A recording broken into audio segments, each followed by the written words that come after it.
y estamos escuchando el tango después de Homero Mansi y Hugo Gutiérrez. Después lo terminaremos de escuchar porque estamos en comunicación telefónica con Fernando Pedernera, que es trabajador de prensa y delegado de Radio Nacional por CIPREVA, Sindicato de Prensa de Buenos Aires. Hola Fernando, ¿cómo estás? Claudio Vivilacqua te saluda, Claudio Gallo también y Carlos Trabalón. Hola, Fer. ¿Qué tal, compañeros? A toda la audiencia del Paso Cambiado, un gusto grande de estar en contacto con ustedes.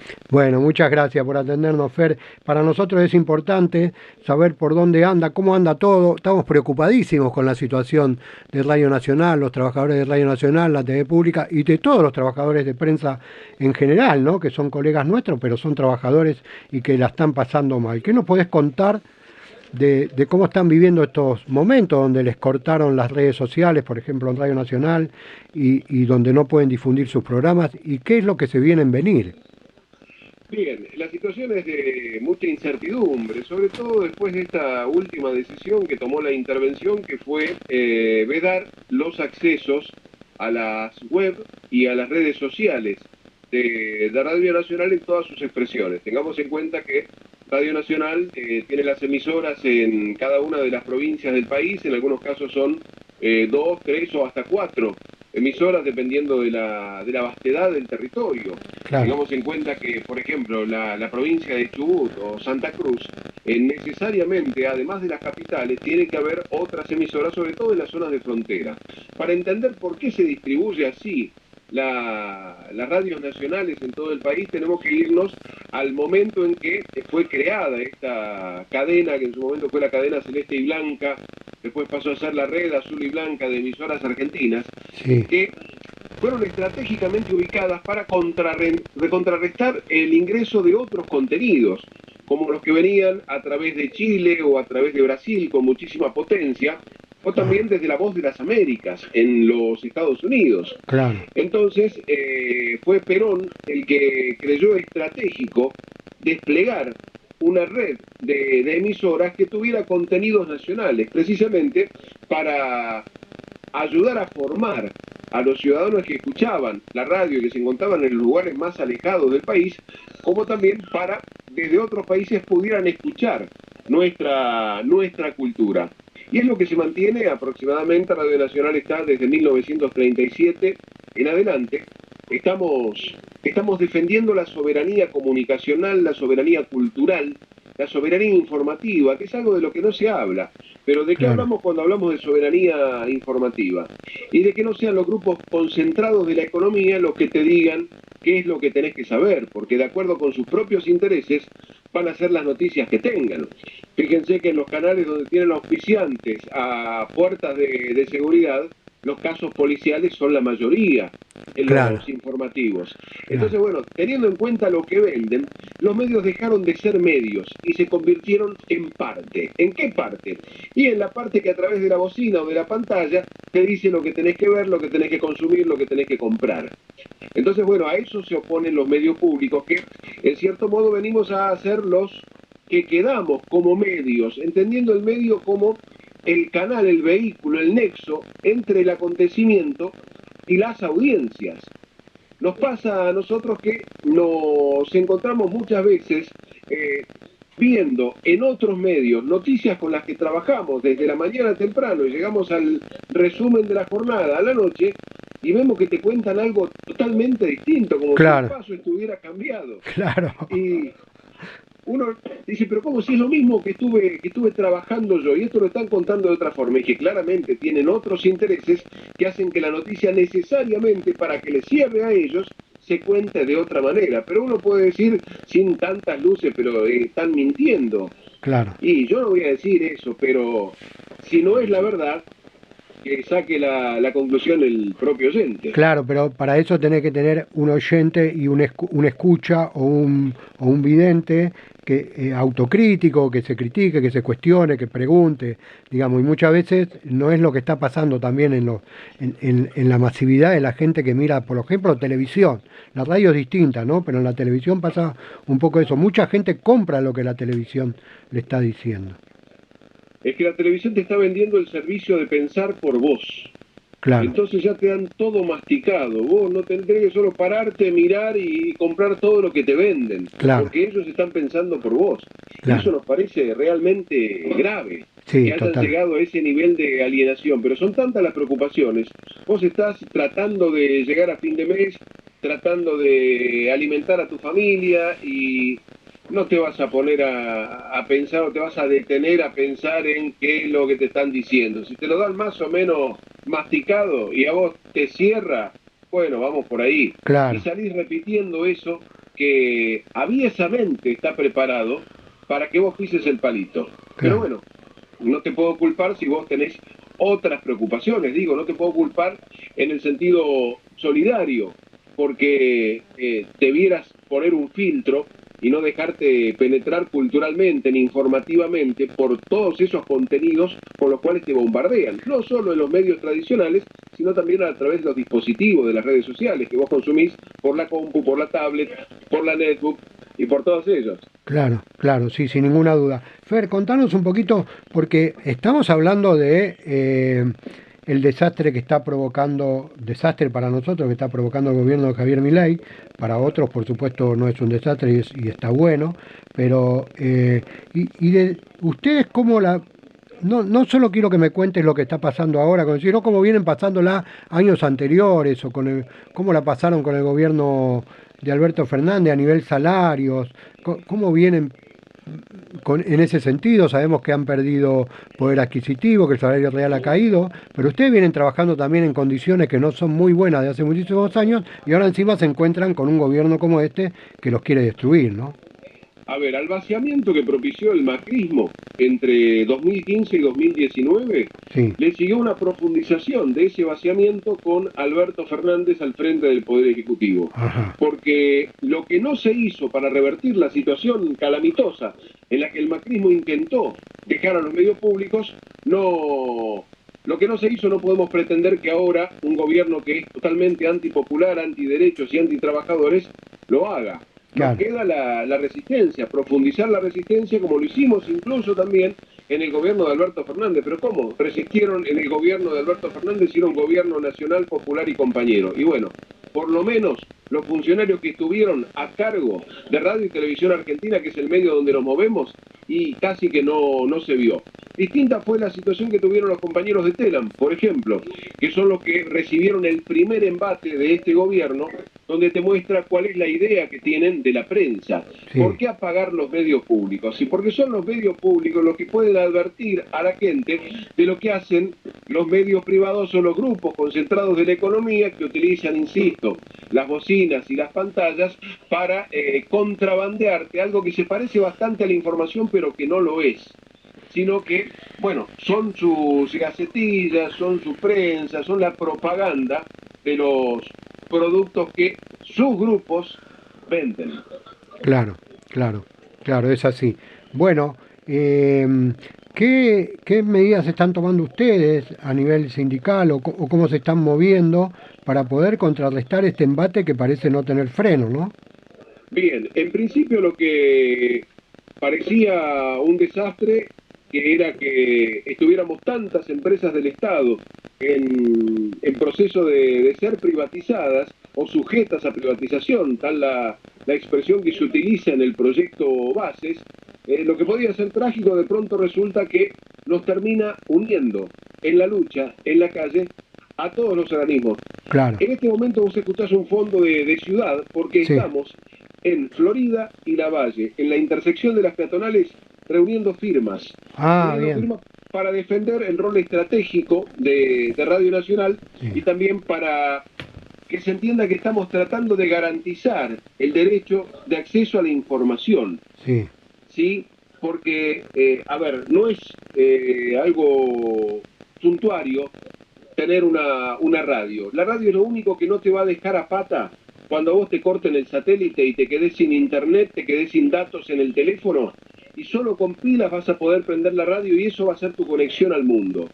Fíjate que hay un dato muy curioso que, escribiendo noticias en un informativo para un domingo a la noche, me encuentro con que en Estados Unidos hay una ley que obliga a que los vehículos 0 kilómetros tengan radio AM. Fíjense que han desaparecido las radios AM de los sí, dispositivos.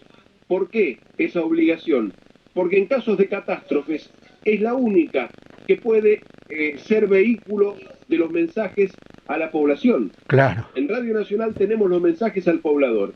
Te voy a contar un hecho muy triste que ocurrió en el último feriado largo, el de 6 días, Sí. donde para ahorrar estos eficienticistas de la administración actual, dijeron no, que la gente no vaya. Vamos a dispensar a la gente para que no vaya el feriado y de esa manera no les pagamos horas extras, que como se sabe, por convenio, cuando vos trabajás en feriado o en día no laborable, corresponde que se te pague como horas extras. Claro. Además, si es un feriado, que te acredite el franco compensatorio por tener vos que dejar ese día de descanso para ponerlo a disposición de la empresa. Bueno, levantaron el servicio y en Radio Nacional Esquel el servicio al poblador no se emitió el domingo y ese servicio al poblador contaba el fallecimiento de una persona. Tu hermano no se enteró sino hasta el día siguiente de que había muerto su pariente y no lo pudo despedir. Oh. Fíjense lo que es la importancia que tiene en algunos lugares donde al privado no le significa un negocio instalarse. Allí donde no hay nada, sí tenés Radio Nacional. En algunos lugares con un poquito más de infraestructura podés llegar a tener la televisión pública o podés llegar a recibir los cables de la agencia Telam en los distintos medios impresos. Pero donde no hay nada, lo que vos tenés es Radio Nacional. Y esta gestión está tratando de que ni siquiera eso le quede al pueblo. Claro, qué bárbaro. Fernando, te quiero correr un poquito de la política y del trabajo de prensa para que charlemos, si tenés ganas, por supuesto, de tu trabajo con las letras, ¿no? Sabemos que vos te gusta escribir, que sos poeta, que tenés muchos escritos y que, bueno, que nos cuentes un poquito cómo andás por ahí, cómo van tus composiciones y cómo van tus poesías. Y trato de ir ejercitando todo lo que puedo. Como yo digo, son ejercicios con pretensiones poéticas. Es una deformación profesional, si se quiere. Mi trabajo es de redactor de noticias y muchas veces se trata de redactar en otra clave. Sí. En clave de canción, por ahí hay algunos compañeros que le ponen música a los versos y se han armado lindas composiciones. El caso de Flavio Gauna, el caso de Martín Castro, de Janina Luis, la Yani que está viviendo por los pagos de San Luis. Mirá. De la herencia de los Toldos y está viviendo por la zona de Carpintería, muy cerquita de Merlo. Y así con varios compañeros que se han animado a darle vida a esos versos en el papel, se van armando las canciones y ya son casi 20 las que tengo registrados con distintos compadres y comadres. Mirá qué bien, ahí yo puedo hablar de Para sentar posición, que la musicalizó Flavio Gauna, ¿no? Que es una chacarera. Esa canción es, fíjate, de los años 2000, 2001, el poema databa desde entonces. Y en el macrismo, durante el macrismo, me acuerdo que se lo pasé a Flavio porque tenía una vigencia que llamaba la atención. Claro. Y Flavio le encontró la música al toque. Y todavía lamentablemente es vigente. Emociona ver que el pueblo se niega a bajar los brazos y resiste y se levanta a pesar de los guascazos. Los niños, los ojos duros, ya no se quieren dormir, los grandes, corazón puro, la pelean hasta el fin. Si hay que sentar posición, que valga una chacarera. Me abrazo con ese hermano que al esperar desespera, cuando el presente le quita lo que el derecho le diera. Y así dice algunas cosas que está bueno recordar. Tiene esa función, la canción de golpearte un poco para alertarte y que no dejes pasar tantas pelotas y pares alguna, para que no te metan tantos goles. Claro. Y también tenés... tu trabajo en Radio Nacional no solo se limita al armado de las noticias y no sé, otros trabajos que harás también sos conductor de un programa que tiene muchos años al aire y que se llama El Patio Cuyano. Contale un poquito a la gente de qué se trata. Herederos del Cuyum. Herederos del Cuyum, sí. Folclórica, sí. Es un programa que empezó en noviembre del 2007. Sí. Y ya vamos, se me dio por ponerle como ponen en las series, en las plataformas digitales, temporada 17, episodio 6.